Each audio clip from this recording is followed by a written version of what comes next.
Good morning and welcome back to the GDFL Netball Show. Going to have a look at today's games for round 4. First of all, we've probably got the game of the round here, Belmont versus Inverleigh. Wow, it's going to be a close one, I reckon. The improvement with Belmont and I guess the class that we've seen in Inverleigh in the past, and I think they've had a few close games in Inverleigh, so they have been probably struggling a little bit against some teams we thought they might beat.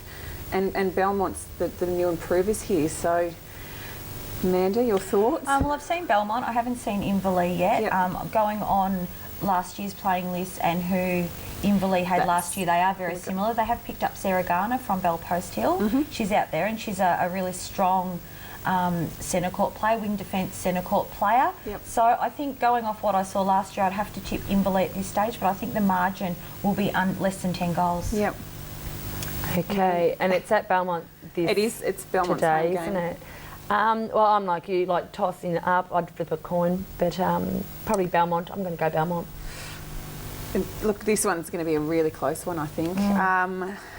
I just don't know whether the girls who played out at Inverleigh together for a little while longer may just have a bit more experience together.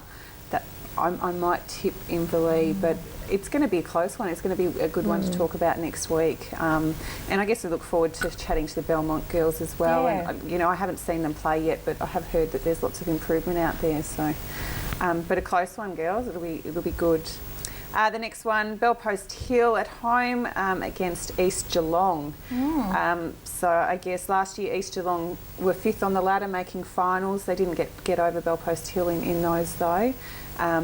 And Hill, you're cruising along up there, Amanda? Yeah, this week Sonanu Robertson's unavailable this week. Right. She is off in Samoa again at another training camp. This is the last one for quite a period of time from her. So we will be weekend going in. Who will be stepping up to defence? At this stage, we had a girl that played last year, Brooke Walters. She filled in last week, so we're just waiting for her to confirm. Otherwise, it will be a B-grade player that's earned a spot. Earned that spot to come up. Is good. And I suppose from an East point of view, it just depends then whether Nicole Traynor plays or not. And as to, of course, I think Bell Post Hill is going to win. But the margin would be a little bit different in dispute, depending who plays. You know, I don't think that Sonanu missing would be much difference for your team, just quietly, Amanda. Being at home, I think, you know, your goalers, your centre court players, I think they're going to be too strong, Bell Post Hill at home.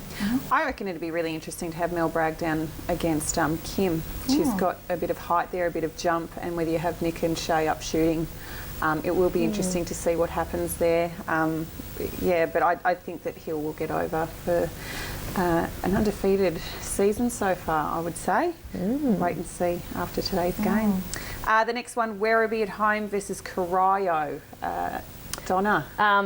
Look, no doubt at Werribee at home. I just think Cries lost last week too, you know, throw it in the mix. So Werribee too strong for sure. Yeah, Werribee for me.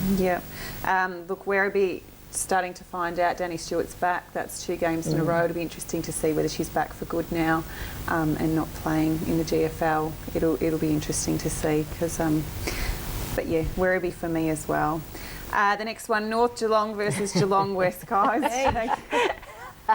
After your performance last week, Fee, definitely North Geelong. No, but North Geelong's playing at home. Look, if you've got your players back, everyone's to form, up with fitness and that. I think it'll be a good game down there at North. But after what we talked about with them with their fitness trainer and how they're going along smoothly at the moment, I think North Geelong at home for me, Fee. Sorry about that. No, that's okay. Thank you. Yeah, and I'm in agreement. You're going to back us for the rest of the year. Sorry, no, last week was it, Fee.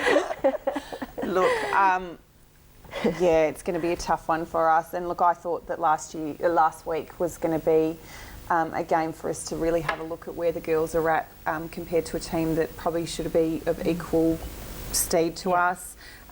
North have got some old heads there. If they've worked on their fitness, it's going to be a difficult one for us. We've still got Nat, one of our defenders, out. She's torn ligaments in her ankle. Hopefully another week or 2 and she'll be back. Ash Hayes is just getting a second opinion on her knee. We are really struggling with those injuries, and it is hurting us, but we're going to have to hopefully go, and I can come up with a few different options of people on the bench. Gosh, I thought you were going to say you'll come up and play. That'd be impossible for you. That's 2 players. I must say, it's not one thing that I Not going to happen. No. It's one thing I really haven't missed yet. So. And the next game, which I think is going to be another cracker if Bannockburn keep it together, is Bannockburn versus Anarchy. Amanda, you're... Yeah, look, this is definitely my game of the round this week. I'm going to tip Anarchy. I think they're definitely a top 5 contender this year with the new coaching infrastructure and players that have come on board out there. And I think they'll run away with it with, I think, over a 15-goal win for them, especially too, considering their performance last week against Winch. Yeah, well, look, thanks for that, Amanda. Really appreciate it. But look, I'm naturally tipping Anarchy, but the way the girls performed last week against Winch, like if they play like that today against Bannockburn, and let's think, they're at home too, like Bannockburn, but I think if the girls perform like they did last week, we're in for a good show and a good win. I know that that Bannockburn do have a little bit of height down in defence, which so do we. may put a little bit of control over Lauren down in defence, because I know that she does have the height and can tend to stand there. I guess Laura can shoot though, so there's some really good matchups across the whole court for the Bannockburn Anarchy games. Some really good matchups. Yeah, look, I think that it will depend on Bannockburn after speaking to them last week, that if they play 4 quarters, it's going to be a really close one. If they don't and they fall apart like they have in previous games earlier in the season, then they might really struggle. But, it's going to be an interesting one. I'm going to pick Bannockburn after seeing them last week. Unbelievable. Well, trust me, if we can beat Anarchy... Hey, that was a fluke.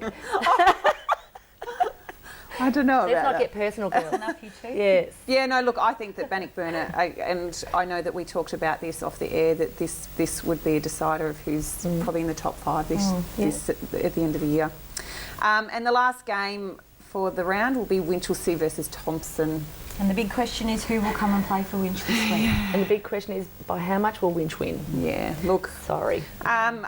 Thompson is still plodding along, going great guns, trying their hearts out, and I know what that can be like, but, Winchelsea, absolutely. And their team changes every week.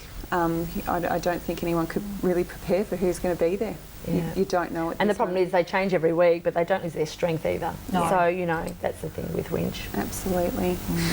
Thanks for that, girls. Well, good luck with your games today, everybody out there. And it's over to Dick and the boys on the Footy Show. Let's get